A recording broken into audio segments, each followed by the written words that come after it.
నా పేరు Amos sir, Rayanagar ward incharge, TDP ward incharge. మాకు ఇక్కడ శ్మశాన వాటికి బూంచుకోవడానికి కూడా మాకు ఎక్కడ స్థలం లేదు. కొద్ది రోజుల్లో మాకు మీనాక్షి నాయుడు గారు ఇచ్చినారు అక్కడ. అయినా అక్కడ అంత మొత్తం రైల్వే ట్రాక్ మొత్తం కంపౌండ్ కట్టేసినారు. ఇక్కడ పరంపోగు భూమి అని, మిగులు భూమి అని ఒక 58 సెంట్లు ఉంది. ఒక 6 నెలల నుంచి, సంవత్సరం నుంచి విఆర్ఓ గారికి కానీ, ఎంఆర్ఓ గారికి కానీ అందరూ చెప్తున్నాము. వస్తున్నారు, చూస్తున్నారు, నోటీసులు ఇచ్చేసి వాళ్ళకి ఏమైనా పక్కన నోటీసులు ఇచ్చి చేద్దామని పోతున్నారు. కానీ ఒక్కరోజు కూడా దాన్ని నిర్ణయించలేదు.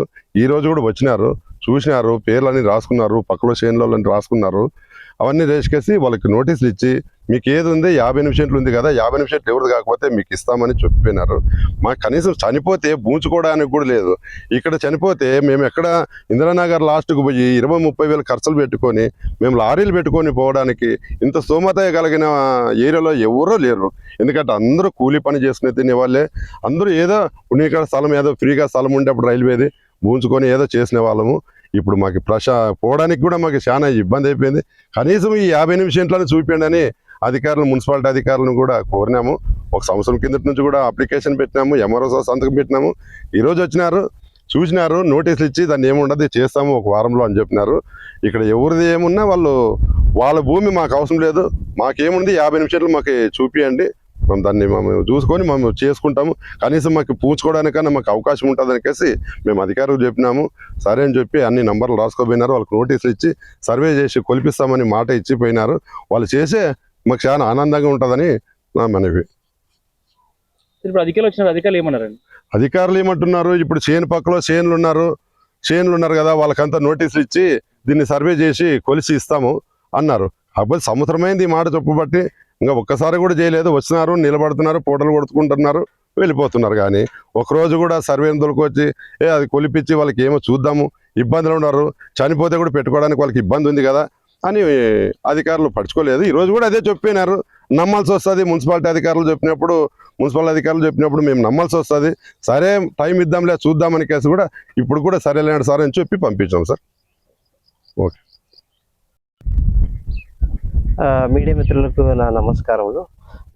నా పేరు సురేష్ కుమార్, రాయనగర్ వాసి. గత 30 సంవత్సరాలుగా ఇక్కడ ఉంటున్నాను నేను.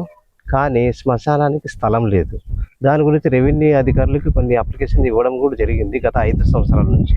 కానీ రెవెన్యూ అధికారులు నిర్లక్ష్యం వహించి ఎటువంటి చర్యలు తీసుకోలేదు, ముందుకు వెళ్ళలేదు.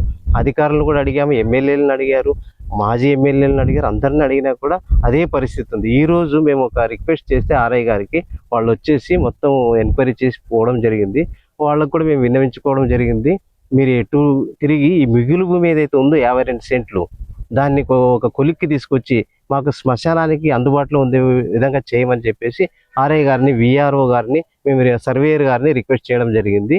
మేము మా ప్రజలందరూ కూడా ఇదే కోరుకుంటున్నారు. ఇంతకుముందు పడిన ఇబ్బందులు ఇప్పుడు వద్దు. మిగులు భూమి లేకుంటే మేము వేరే ప్రైవేటు స్థలం అమ్మే వాళ్ళు ఉంటే కొని ఇస్తామని కూడా చెప్పారు విఆర్ఓ గారు. అది ఏదైనా ఉంటే మిగులు భూమిలో ఏదైనా ఇష్యూ వస్తే తర్వాత ప్రైవేటు గురించి ఆలోచిద్దామని మేము చెప్పాము.